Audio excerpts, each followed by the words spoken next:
I'm Robert Levy from Jamaica Broilers, chairman of Jamaica Broilers, and very, very honored to be here today. I never took a senior role in the PSOJ, although I knew, well, even the founder, Carlton Alexander. I remember as a young boy, I would go into Grace Kennedy. His office was on the left. I'd go down there and walk into his office and just sit in amazement of this wonderful man. I have two amazing sons that are just, to Mrs. Levy and myself, just everything that a parent could want. Both of them are in the business. Christopher, who is our eldest son, is president of Jamaica Broilers Group. Stephen, our second son, is president of our US operation. And I could just say, though, we have been blessed. We have been blessed with those two boys, and they have achieved so much more than I ever dreamt Jamaica Broilers would get. So if there's anything that I think in my business life that has been just a reward, is our two sons.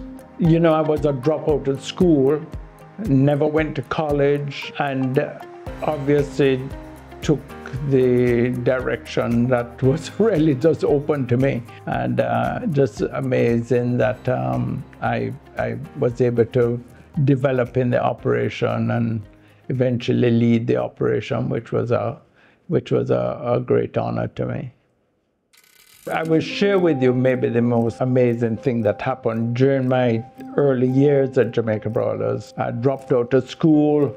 I grew up rebellious, grew up arrogant, and there came a time in my life where I realized I was going to leave Jamaica Broilers, and I had no idea what I was going to do. This was a very, very stressful time, and I started, my sister become a Christian, my mother become a Christian, and they had influenced me that if I asked God for guidance, He would, and I seek God's guidance, and just nothing happened. The day I was leaving Jamaica Broilers, I locked my office door and I said, I'm not coming out of this office till I hear. And it was just like the Lord actually spoke to me. I could see Him, and He said, Robert, how can I have anything to do with your life unless it belongs to me? And right in my office, I got down on my knees and I asked the Lord Jesus to come into my life. And I can only tell you that that was the beginning of a major change in the person and the humanity of my life. In reading the Bible, my life started to change. I started to respect people differently. God gave me wisdom how to manage people. Maybe one of the most wonderful things is God gave me the way and knowledge to love my wife. We just celebrated our 60th anniversary, still in love. You know, if there's anything that I could share that as far as my business career, the wisdom that I've had has come from the Lord. Every opportunity I have, I try to share with them. There are a couple of things. One is never be disturbed at starting small.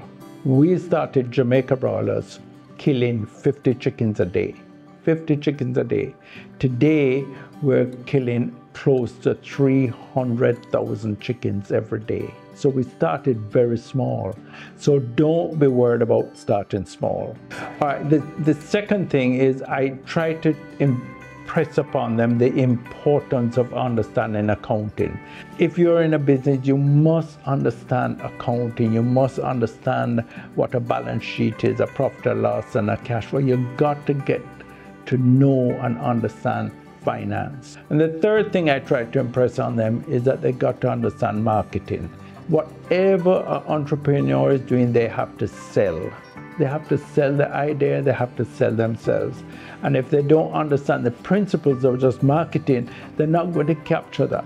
Although I said I was dropped out of school, never went to college, I did go to Harvard University and did some special courses. And I remember the professor saying, when any business proposal comes to me and it doesn't start with the marketing and the need for the product, I just throw it away. So any entrepreneur must know, does my product and what I'm selling have a need? What is it and how am I going to sell it? So that's what I try and impress on young entrepreneur, never be disturbed about starting small. Well, very few people recognize and understand that the poultry industry is maybe the second largest industry in Jamaica. It employs over 6,000 people directly. It has 150,000 little small farmers. People just don't realize the size of the industry. It is the only agricultural industry. We no longer have a dairy industry. We no longer have a sugar industry. We no longer have a banana industry. Poultry is by far the most important agricultural sector in all of Jamaica's agriculture, but it is also the second largest industry. Without a doubt, I think the tourist industry is our number one, but I would put poultry as number two in the country. Don't worry about starting small. You have no idea. Ask God to give you wisdom. He'll give you unbelievable wisdom.